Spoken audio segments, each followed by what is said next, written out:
Ilan na lamang ang nalalabing pasahero ng Etihad Airways ang hindi pa nasusuri ng DOH kaugnay sa MERS coronavirus. Samantala, patuloy namang nakatutok ang palasyo sa paghahanap ng mga naturang pasahero upang matiyak na hindi kumalat ang naturang sakit sa ating bansa. Para sa detalye, balita mo kami Elena Luna.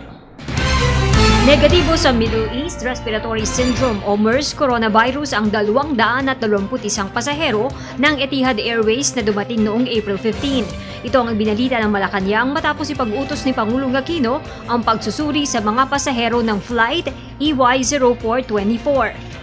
Out of the 305 passengers, 252 have undergone nose and throat swabbing, with 221 passengers having tested negative.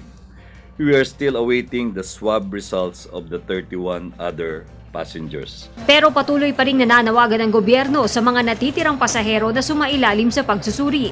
Ayon kay PCOO Secretary Sonny Coloma, 10% na lamang ng mga pasahero ang hindi pa nakakausap ng Department of Health. The government still working to complete the tracking and testing for MERS coronavirus of all passengers of Etihad Airways Flight EY0424 that landed at Danaiya on 15 April.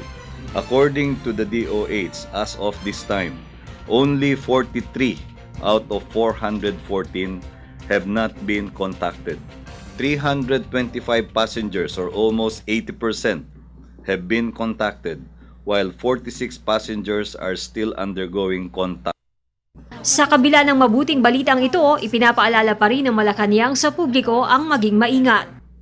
Despite these highly encouraging results, we call on our citizens to remain vigilant and to heed preventive measures and quarantine procedures of our health authorities. Travelers returning from the Middle East are advised to fill out the quarantine forms, providing detailed contact information to facilitate subsequent tracing if needed.